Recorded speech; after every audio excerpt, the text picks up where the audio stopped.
Hola y bienvenidos a Través de la Biblia con Les Feldick. Un ganadero y agricultor de Oklahoma, Les Feldick, ha estado enseñando clases de Biblia al estilo casero durante 20 años en Iowa, Oklahoma y Texas. El estilo único de enseñanza bíblica de Les Feldick ha hecho que los libros de la Biblia cobren vida. Cuando les está enseñando es tan interesante que la gente dice que el tiempo parece volar. Y ahora aquí está Les Feldick.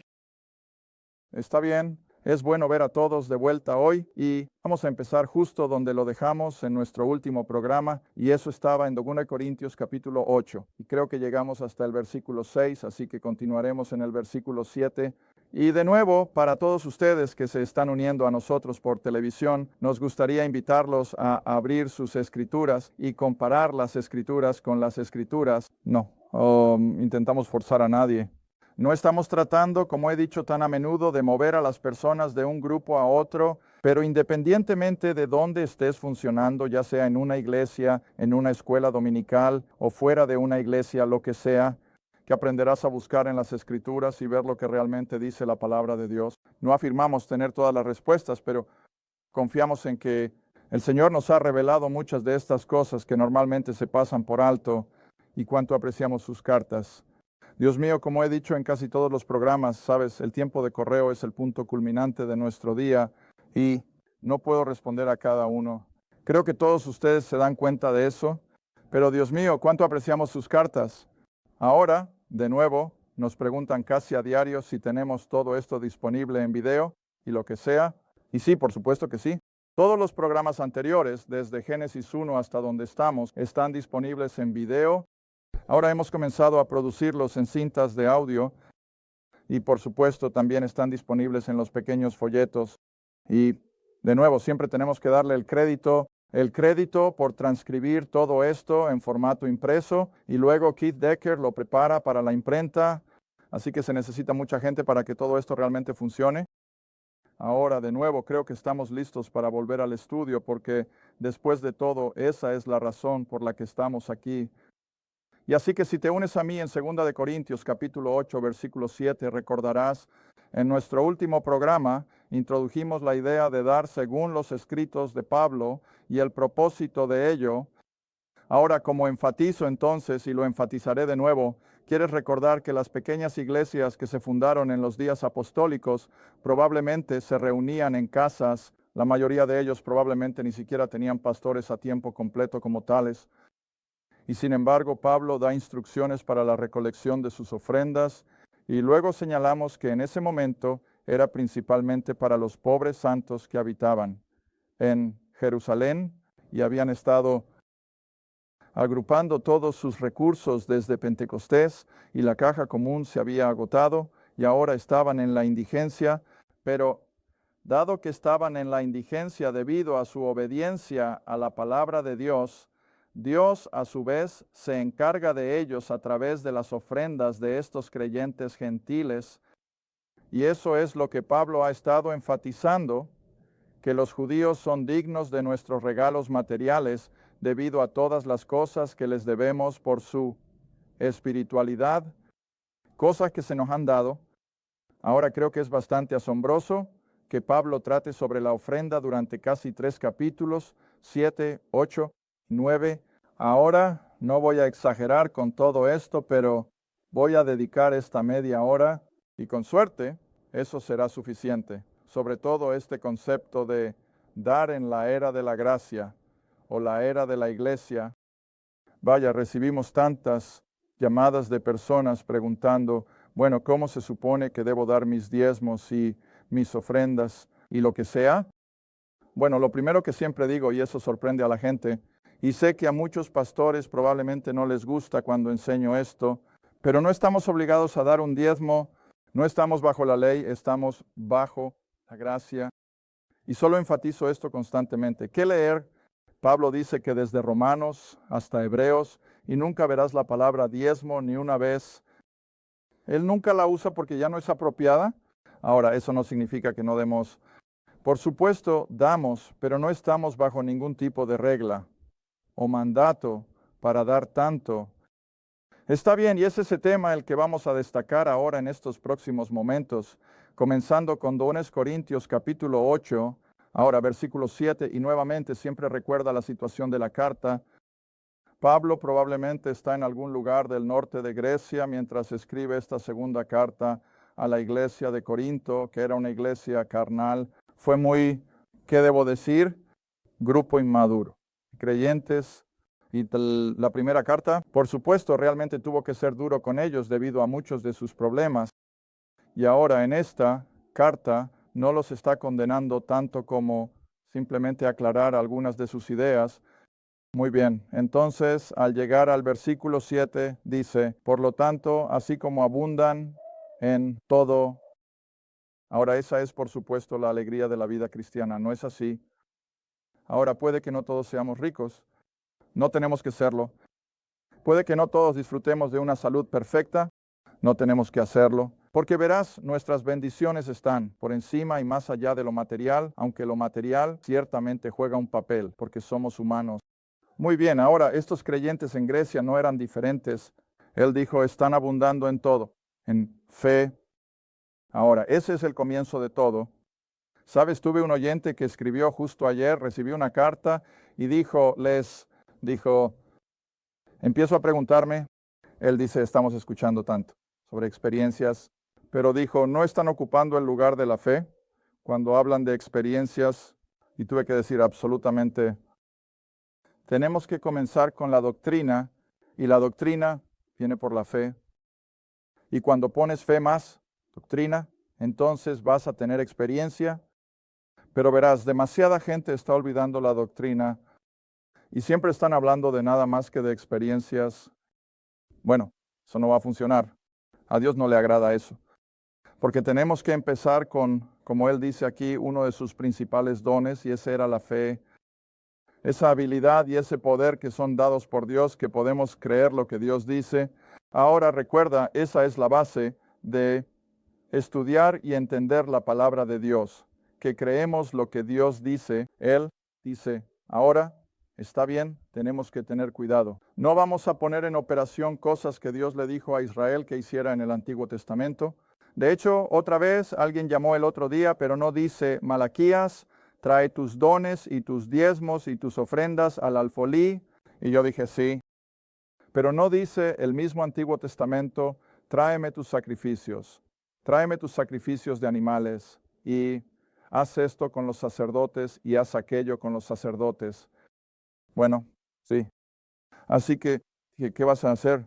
Dije, solo porque la Biblia dice, tráeme un sacrificio de animales, ¿vas a salir y comprar un cordero? Bueno, por supuesto que no. No estamos bajo eso hoy. Sabemos mejor que eso. Y sin embargo se mantiene a lo largo de todo. Solo porque el Antiguo Testamento le dijo a Israel que hiciera algo, eso no significa que eso siga siendo válido para nosotros hoy, y así tenemos que agitar estas cosas. Bien, volviendo al versículo, y en el versículo 10 dice, en fe y en expresión y en conocimiento y en toda diligencia y en su amor hacia nosotros. Ahora Pablo dice, tú tienes todo eso. Ahora pongamos en práctica lo siguiente. ¿Cuál es su qué? Su dar, ¿ves?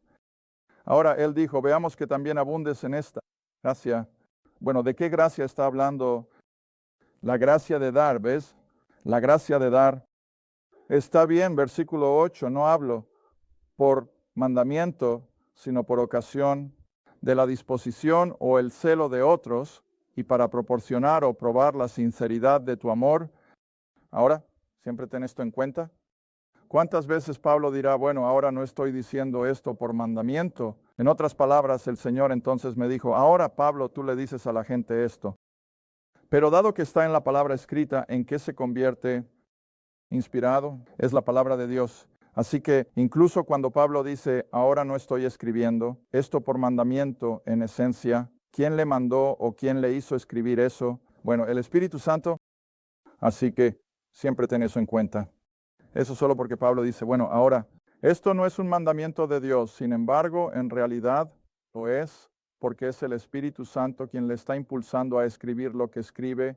Está bien. Ahora bien, versículo 9, porque él dice, ¿Sabes la gracia de nuestro Señor Jesucristo que, aunque era rico, oh, cuán rico, todo el universo era suyo? Todo el ganado en 1000 montañas, todo el oro que se haya creado y todos los diamantes, ya sea que estén en bruto o que ya hayan sido pulidos y preparados para joyería, todo es suyo. Así de rico es. Y, sin embargo, a pesar de toda la riqueza del universo que era suya, sin embargo, por ustedes, por estos carnales, creyentes de Corinto, así como un creyente de donde sea que podamos venir, sin embargo, por ustedes, Él, dice, se convirtió en qué? Pobre. ¿Qué tan pobre? Tan pobre que podía decir que los zorros tienen agujeros y las aves tienen nidos. Y todos ustedes conocen los versículos, pero el Hijo del Hombre no tiene un lugar para qué reposar su cabeza. Ahora, eso fue una ilustración gráfica en el ámbito material. Él no tenía un hogar rico al que pudiera regresar. Él no vivía en un entorno lujoso, pero eso era solo en lo material. Pero en el ámbito espiritual, él fue mucho, mucho más profundo. En la pobreza absoluta, como lo vemos en Filipenses, y voltea a eso. Voltea allí conmigo por un momento a Filipenses capítulo 2, y creo que son los versículos 6 y 7.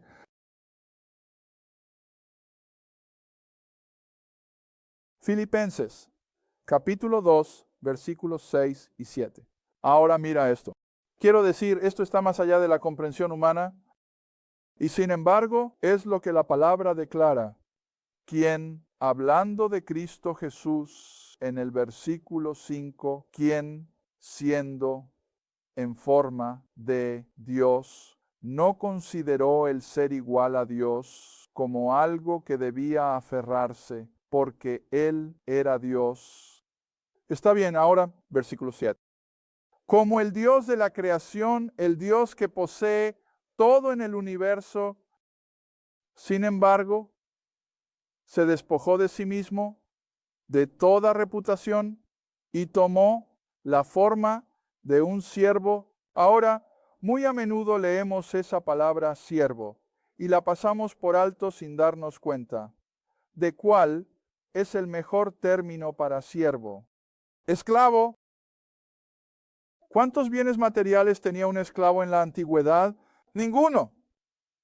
Su vida no valía nada. Él puede estar aquí hoy y desaparecer mañana. Los remeros en los barcos de esos días eran esclavos allí abajo, en las áreas inferiores del barco, llenas de pestilencia y calor, y remaron hasta que murieron. ¿Y luego qué? Los arrojaron por la borda. ¿Cuánto de los bienes de este mundo tenían esos tipos? Ninguno. Está bien, ahora aquí es donde el Señor Jesús se llevó a sí mismo. Él se llevó a sí mismo a las profundidades de ser un esclavo sin absolutamente nada de los bienes de este mundo que pudiera llamar suyo. Increíble. Sí, es desde el lado humano. No puedo comprenderlo. Pero es lo que la palabra declaró, que el Dios Todopoderoso mismo en la persona de Cristo se convirtió en un esclavo. En pocas palabras. Está bien, continuando con la lectura. Y fue hecho a la semejanza de los hombres. Ahora imagina, desde el área exaltada de la deidad, bajar y no ser más que un ser humano como el resto de nosotros. ¿Hasta dónde puedes llegar? Y sin embargo, eso es lo que hizo, dice Pablo, que dejaría su área de ser tan rico para hacerse pobre, y fue hallado en la semejanza de los hombres. Y ahora versículo 8, y hallado en la forma como hombre, se humilló. Fue por su propia voluntad, no tenía que hacerlo, pero se humilló y se hizo obediente, incluso hasta la muerte, y la muerte en la cruz. Además de eso, está bien ahora, ¿por qué Pablo está usando eso en relación con la ofrenda cristiana? Bueno, tenemos que adoptar ese mismo tipo de actitud. Sí, Dios en la persona de Cristo, estuvo dispuesto a dejar esa área de control absoluto del universo y asumió el papel de un esclavo por nuestra salvación. Entonces, ¿quiénes somos nosotros para decirlo? Pero no puedo dar nada, no puedo dar tanto. Está bien, sigamos adelante. Versículo 10 de 2 Corintios 8. Y aquí doy mi consejo, porque esto es conveniente, es bueno para ustedes, que han comenzado antes no solo a hacer, sino también a ser celosos hace un año. Ahora, por lo tanto, realicen o completen la acción, así como hubo una disposición para querer, así que puede haber una finalización o una realización también en lo que ustedes tienen. ¿A qué se refiere Pablo? Bueno, durante el último año ha estado animando a estas iglesias en Grecia a preparar sus ofrendas para el día cuando alguien venía y los recogía y transportaba, por supuesto, esa cantidad de riqueza a Jerusalén. Ahora ya sabes, mientras estudiaba esto no pude evitar pensar en algo. Creo que el gerente de la estación aquí, Gary, me lo dijo hace mucho tiempo. Eso, para aquellos que están en este negocio de la televisión y demás, lo han aprendido estadísticamente. Ahora, por supuesto, sé que hay mentiras y luego están las estadísticas, pero sin embargo las estadísticas tienen una cierta relevancia aquí. Pero estadísticamente de 300 personas, ¿quién podría estar escuchándome durante las próximas semanas? 300 de esas personas dicen, bueno, ahora voy a enviarle a ese hombre una ofrenda. ¿Cuántos realmente se animan a hacerlo? No es asombroso, pero mira, esa es la naturaleza humana. Y Pablo estaba lidiando con lo mismo. Ahora, él dice, durante todo un año han estado hablando sobre preparar estas colectas para los santos en Jerusalén, pero aún no lo han hecho. Y así dice, ahora pongámonos manos a la obra y terminémoslo, porque quería que todo estuviera listo antes de llegar para que no dieran solo por su presencia. Y entiendo exactamente cómo se sintió.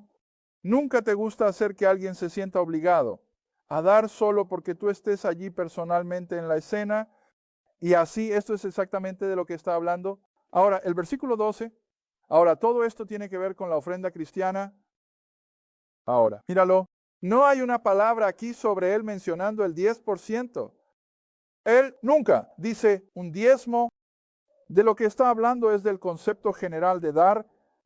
¿Está bien? Versículo 2. Porque si primero hay una mente dispuesta, al igual que en todo lo demás, todo lo que decimos o hacemos, ¿dónde tiene que comenzar? Con un pensamiento, ¿ves? Todo tiene que comenzar con un pensamiento, ¿está bien?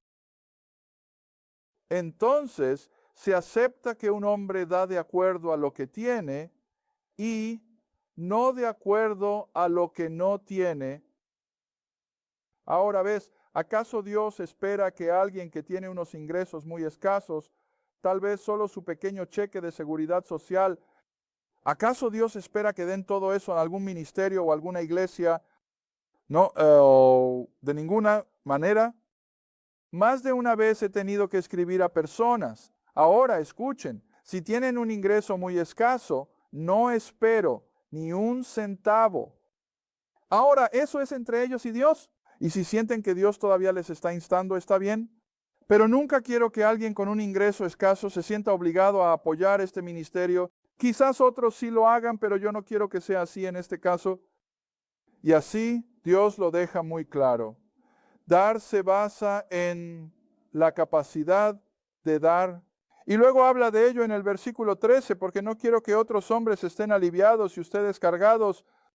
En otras palabras, Pablo dice que no va a hacer que nadie, ya sea rico o pobre, se sienta obligado a dar por su presencia. ¿Ves eso? Está bien, ahora entonces él llega hasta el versículo 16 al 24. Hablando de los hombres que vendrían a recoger estas ofrendas, y nuevamente él está mostrando la necesidad de integridad al manejar los asuntos de Dios, y les está diciendo a los corintios que los hombres que vienen probablemente encabezados por Tito, son hombres de integridad. No tienen que preocuparse por entregar su ofrenda a ellos, porque ellos llevarán cada centavo a Jerusalén, donde se supone que debe ir. Está bien, pero ahora quiero pasar rápidamente al capítulo 9, versículo 1, de nuevo. En cuanto al ministerio a los santos. Ahora señalé en nuestro último programa, ¿de qué ministerio estaba hablando? Los pobres santos en Jerusalén que habían quedado desamparados, debido a sus ofrendas en la caja común de allá, comenzando con el capítulo 2 de los Hechos. Está bien, así que ahora dice, en cuanto a eso es superfluo, más allá de decir para mí escribirles, porque conozco la disposición, o creo que una mejor palabra es el fervor de su mente, de la cual me jactó de ustedes, a ellos, en Macedonia. En otras palabras, ¿qué estaba haciendo Pablo realmente en nombre de los creyentes corintios? Él se estaba jactando ante sus otras congregaciones de lo bien que estaban haciendo al hacer estas colectas. ¿Está bien? Verso 3. Pero he enviado a los hermanos, estos que van a recoger la ofrenda, pero he enviado a los hermanos, no sea que nuestra jactancia de ustedes sea en vano en este aspecto, para que, como dije, ustedes estén listos. Ahora, por supuesto, creo que Pablo está usando un poco de psicología, ¿no es así? Él los está animando y dijo, ahora miren, Corintios, Tito y los caballeros que ya están recolectando aquí en la parte más pobre de Grecia montañosa, cuando lleguen a un centro cultural y comercial como Corinto, es lógico que habrá más riqueza disponible que la que habría allá en las montañas. Y así creo que Pablo los está preparando diciendo, ahora miren, Corintios, estos hombres van a estar esperando algo de ustedes, porque ustedes tienen mucho más que ofrecer que estas iglesias pobres en el norte de Grecia. Está bien, continuando con la lectura. Verso 5, por lo tanto, pensé que era necesario exhortar a los hermanos para que fueran antes a ustedes y prepararan de antemano su generosidad. Entonces, ¿de qué sigue hablando? Sus ofrendas, su dinero, de lo cual ustedes habían notado antes que lo mismo podría estar listo. Ahora, ven este constante martilleo sobre el hecho, ahora hagan esto. Cuando estos chicos lleguen, no lo pospongas, no procrastinen. Tengan estas ofrendas recolectadas y listas para que puedan recogerlas y llevarlas a donde tienen que ir. Allí en Jerusalén, está bien, ahora entonces, verso 6. Aquí llegamos a todo el concepto de la donación cristiana. Pero el verso 6 del capítulo 9, pero esto digo, el que siembra escasamente, cosechará escasamente. Ahora, quieren recordar que la gran mayoría de las personas en esta época estaban conectadas a la agricultura. Y así está hablando sobre sembrar una cosecha de grano. Y cualquier agricultor sabe que si siembras la mitad de la cantidad de semillas necesarias, ni siquiera vas a obtener la mitad de la cosecha. Ahora no pones más de lo necesario, pero pones la cantidad estipulada para obtener una cosecha completa, grano. Pero se introduce en la experiencia cristiana de la misma manera. Si vas a ser tacaño con tus donaciones, si vas a retenerte cuando tienes la capacidad de dar, Dios va a estar un poco retenido con sus bendiciones. Eso es exactamente lo que está enseñando. Ahora, no soy del tipo que dice pídelo y se te dará. No afirmo que si das $1,000 al año, Dios te va a dar $3,000. De ninguna manera, esta Biblia enseña eso. Pero creo que todos nos damos cuenta de que nuestro Dios es tan grande que si lo hacemos con la actitud correcta, lo hacemos por fe. No podemos dar más que Dios. Ahora, aquí de nuevo, uno de mis clichés favoritos es que hay una delgada línea entre la fe y la fantasía. Por fe puedo hacer ciertas cosas y darme cuenta de que Dios va a responder, pero no puedo ser imprudente. La fantasía diría, bueno, solo voy a darle a ese ministerio $500 porque siento que Dios me va a devolver 50,000. Eso es lo que mucha gente piensa. No va a funcionar de esa manera. Eso es fantasía. Pero sabemos que Dios es capaz. Pero creo que tengo que matizar. Muchas veces pensamos que nuestra donación debería tener un retorno inmediato en especie. No tiene que funcionar de esa manera. ¿Alguna vez te has detenido a pensar en todos los gastos potenciales que Dios puede ahorrarte porque fuiste generoso en tus donaciones? En otras palabras, ese viejo auto puede recorrer otros 50,000 millas, mientras que de otra manera podría descomponerse. Puedes terminar tan afortunados como Iris y yo hemos sido a lo largo de los años, con prácticamente ningún dinero gastado en gastos médicos. ¿Sabes cómo lo llamo yo? Esa es la recompensa. Podría habernos costado miles de dólares, ¿ves? Y así, tienes que ver todo esto en el panorama general, no solo en si doy 100, recibiré $500 de vuelta. Esa no es la manera de verlo. Pero tienes que ver todo el concepto de cómo Dios va a responder. Está bien, ahora, versículo 7. Aquí está la base para nuestra donación. Cada hombre. Ahora, ese es un término genérico. Eso significa mujeres y jóvenes, lo que sea. Cada hombre según lo que proponga en su corazón. ¿Y bueno, a quién? ¿Va a motivar el corazón? El Espíritu Santo está bien. Así que cada hombre, según lo que proponga en su corazón, así no de mala gana, ni por necesidad. Ahora, ¿qué te hace pensar en eso? ¿Legalismo?